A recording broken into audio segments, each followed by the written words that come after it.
Are you still holding XRP? Or are you waiting for the regulation? Diamond hand, my friends. Diamond hands. Jeez. XRP, come on.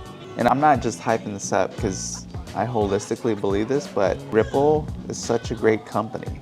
Come on, they're changing the game with the SWIFT system, replacing the SWIFT system, how to change the way that the financial system works today, which is hella outdated. Come on.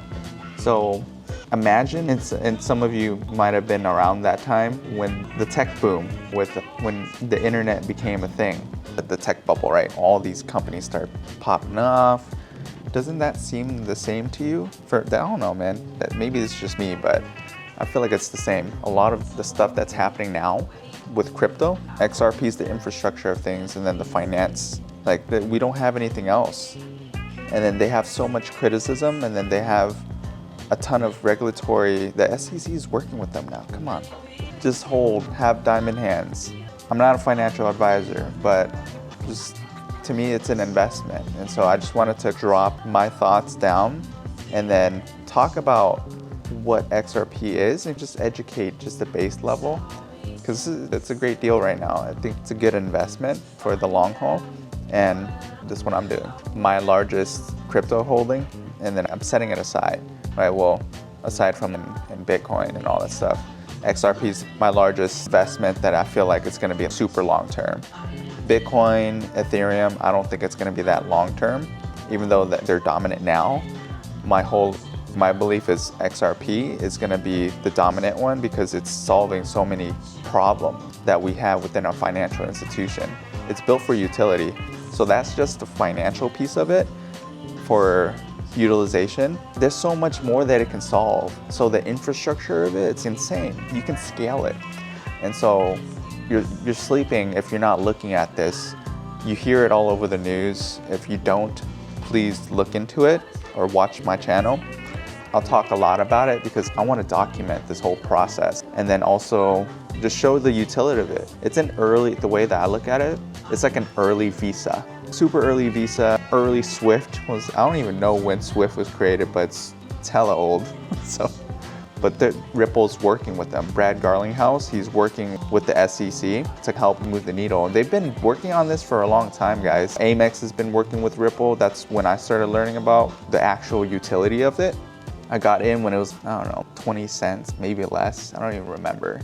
But I'm not a trader in it. I don't trade it. I just buy it and then at a good deal. And I'm still dollar cost averaging into it to build more and more and more. What I've noticed is a lot of people talk about it, but they don't really hold a lot. I hold a good chunk.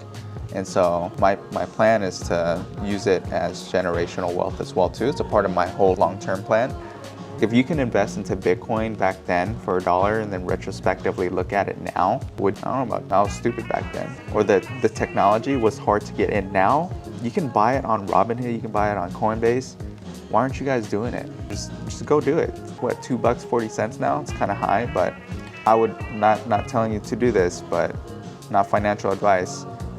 What I'm gonna do is I'm gonna look at the monthly chart, buy at the low that I hit, which is 204, set like a limit order on Robinhood, and then or just in any other of my exchanges, and then just go buy it. And then at 204, anything around 204, 206, $2, around that range is when I'm gonna set to buy more. And then I'm just gonna keep on, that's just the strategy that I've been doing, and it's been pretty solid. So for me, again, it's a long-term hold. XRP, think of it like infrastructure for technology, and you're investing it into it early. So when you invest into this stuff, at least learn about it and it's going to replace the old banking infrastructure, and that it can also help us with debt, our national debt, like our United States owing China and all that stuff. You know, it's so much debt. It's like insane.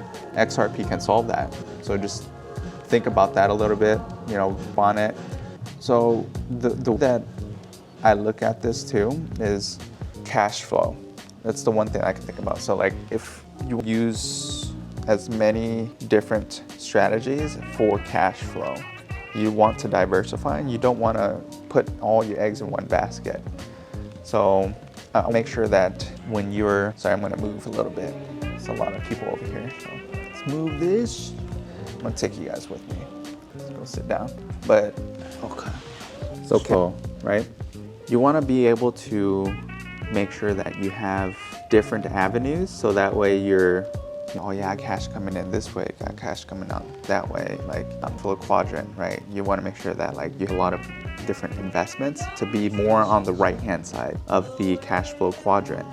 So you've got your 4 squares. Left side is like all based and self-employment. The right side of the cash flow quadrant is gonna be all based on your big business and your investments. That's the right side. The right side, this is a part of it. XRP is gonna be a part of it, right? You make sure that your investments are gonna be long-term, and then it's gonna be built over time. You know, it's gonna be tomorrow, but it's a great investment to get into. So that's, you know, now what to talk about. It's like ensuring that you have more cash flow on that. So it's pretty solid.